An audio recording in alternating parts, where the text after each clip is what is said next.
I'm Ava, a 27-year-old small business owner. I was attending my best friend's wedding and was quite enjoying it, until the bridal bouquet landed in my hands. It was like a hot potato. I wanted to toss it back in the air, but it was too late. Everyone was already pointing and laughing, while congratulating me for being the next one in our group to get married. Which was a cruel joke. It was no secret since everyone here knew I had sworn off love and marriage. I made a promise to myself that I would never get married. Partly because I witnessed the turmoil of my parents' marriage. When I was younger, I remember how they doted on and seemed to genuinely care for each other. But as responsibilities increased and money became scarce, it began taking its toll on their marriage. By the time I reached middle school, it was all but over between them. The love they once shared was lost. Soon the resentment began to build. My mother tried to keep it together, for my sake. But my father would come home later and later. Some days he wouldn't come home at all. Then the fight started. I would hear my mother say, "Why don't you come home anymore? Do you think it's fair to spend all of your money on women and alcohol, while we suffer?" Then my father would shout back, "Stop nagging. Life isn't always about money. We have a roof over our heads. There's food. Do you think it appears by magic? That's because I'm working hard to keep our family together. You need to help more." My mother's meager salary wasn't enough to support a family of 3. But my father spent all of his money on gambling and alcohol. Or whatever pleasures he decided was more important than paying bills to sustain the family. Their divorce turned ugly. I remember it clearly. After my mother confronted him about his affair, he berated her on how she was no longer attractive and wasn't taking care of herself. He said that she was a turn-off as a wife. "No man wants to see your ugly face without your makeup on. And you're getting fat," he would yell. It was so heartbreaking to hear my mother's sobs at night. She didn't deserve that type of treatment. I know she didn't know I could hear her. But I did, and that shaped my view on love and marriage, at an early age. I was never going to get married. It was settled. But it was my mother's work ethic that impressed me the most. It was like she had become possessed once the divorce was finalized. Soon, her income went from being meager, to comfortable, then quite luxurious. She had started a small business that exploded, almost overnight. The latter part of my mom's life is what I wanted to pattern myself after. I would just skip the drama of love, marriage, then break up. And instead, go straight to success. At least, that was my plan. But pressure from my friends became too much to bear, when my last friend, Jenny, got married and kept trying to set me up on blind dates. They had a relatively normal childhood, so they didn't understand my reservations about marriage. Finally, I gave in and agreed to go on one date. It was easier this way. If for nothing else, just to stop her from nagging me every time we met. Jenny said, "You will not regret it," she assured me. It was one of her new husband's friends from college. She didn't tell me much about him, just that we were a perfect match and that he was very handsome. Reluctantly, I went to the agreed-upon meeting place and waited. It was a typical cafe where people went for blind dates set up by their parents. Jenny texted me, "Is he as cute as I described?" I looked down at my phone and let out a sigh. I texted back, "I have no idea. He never showed up." I insert a string of angry emojis here. Jenny texted back, "What? I don't understand. I'll find out what's going on. Don't worry." But suddenly I began to feel self-conscious. Then a creepy thought came to mind. What if he was hiding in the shadows and sizing me up from a distance? This thought made me feel anxious. I began to fidget with my hair. Then my clothes. Then back to my hair. I began to scan the cafe. That's when my eyes caught a man sitting alone at another table. He had been watching me. A slight smile came to his lips. I remember thinking to myself, "He's handsome." But my eyes darted away suddenly, feeling shy. But his smile lingered in my mind longer than I felt comfortable with. Get a grip, I remember thinking to myself. My eyes gazed on another man, sitting at another table. He was alone, but feverishly texting away on his cell phone. It appeared he was in a heated discussion with whomever was on the other end. Whoever it was, he did not look happy. He probably got stood up too, I remember thinking. The thought made me chuckle to myself. My phone pinged. Another message came in from Jenny. I'm so sorry, Ava. He just texted me and said he got cold feet. He won't be coming. I'm so sorry. What the hell? Did I just get stood up? I slammed the phone on the table. This made the man with the engaging smile, who had been watching me from the other table, give me a quizzical look. But I ignored him. I was not in the mood for anyone's crap, so I just got up and stormed out. I should have been happy about the turn of events. But for some unknown reason, I was angry. Maybe this was fate's way of confirming that I would really become an old maid. Maybe there was no one left for me. And though I've always said I didn't want to get married, this stung. I was so engrossed in thought when I left the cafe, I hadn't noticed I was being closely followed. I must have stepped on a small rock on the sidewalk because it twisted my ankle, making me stumble forward a little. Strong hands pulled me back to an upright standing position. Then he quickly removed his grip on me. Are you all right? I looked up to see the man with the enchanting smile from the cafe.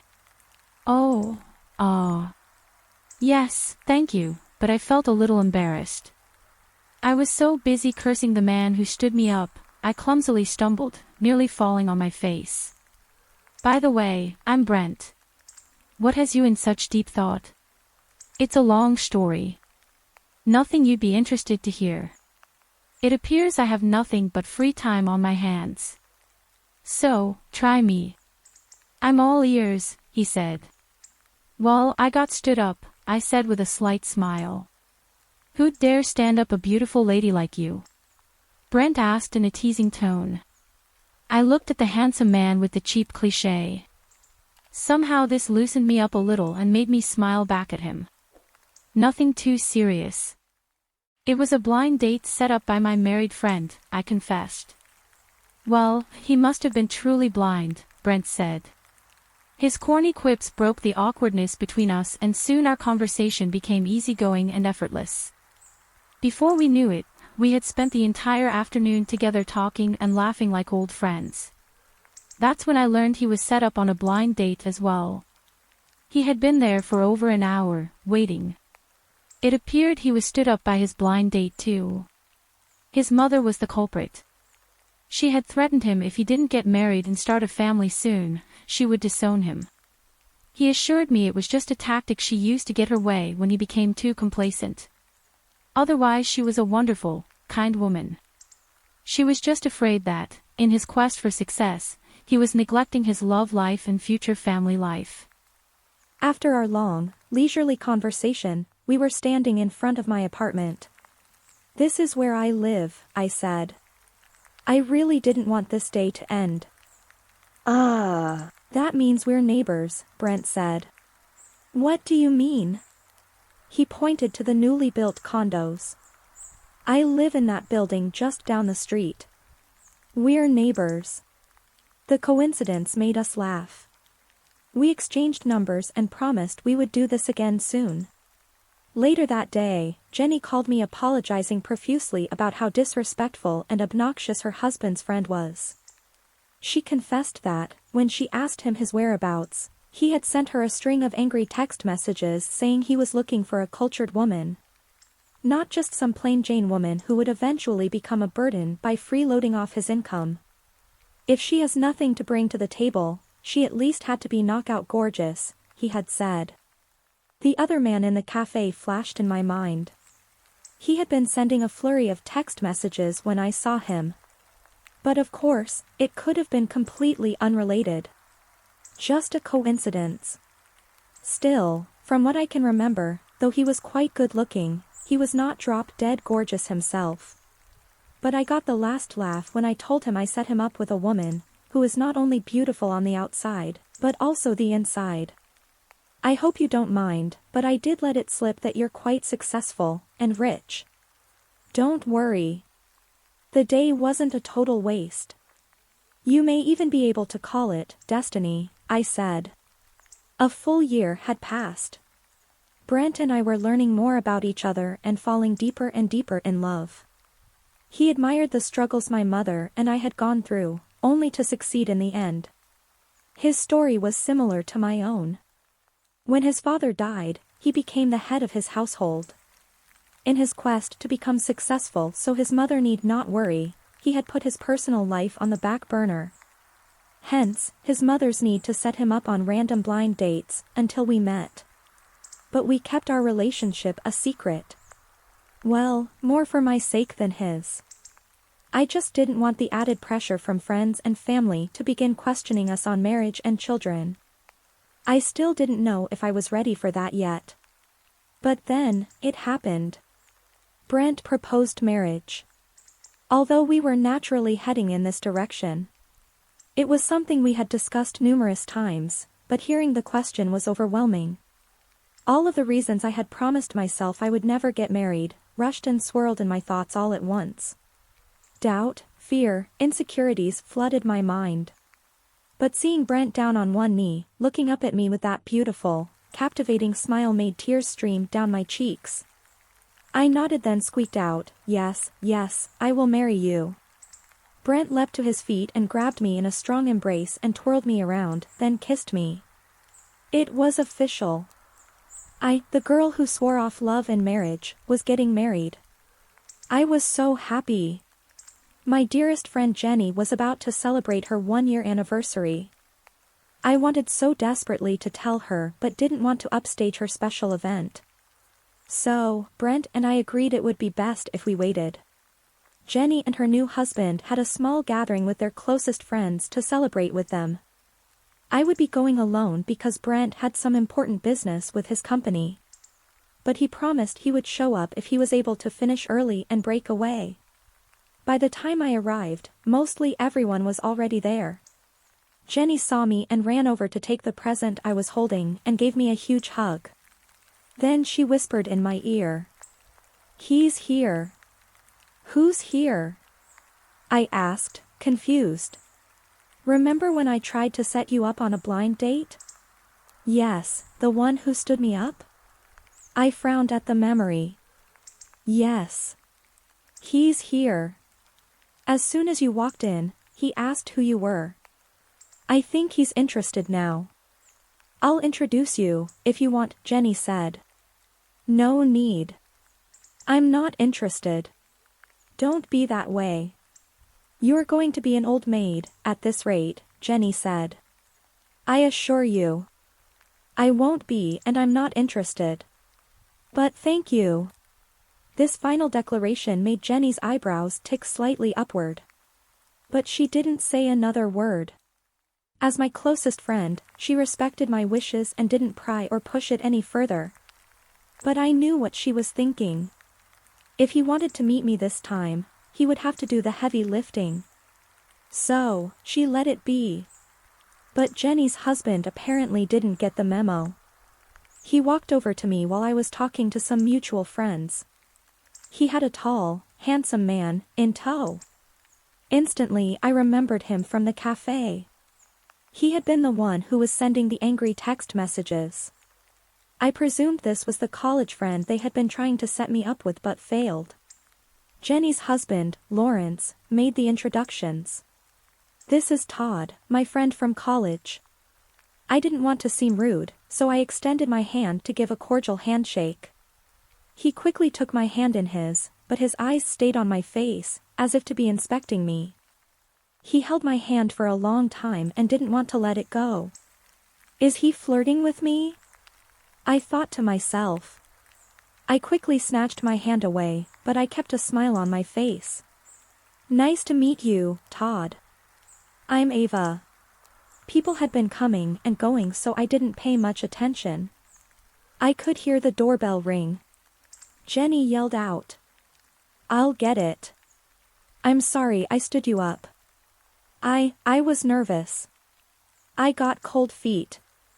It was poor judgment, on my part, to stand you up. I regret it now.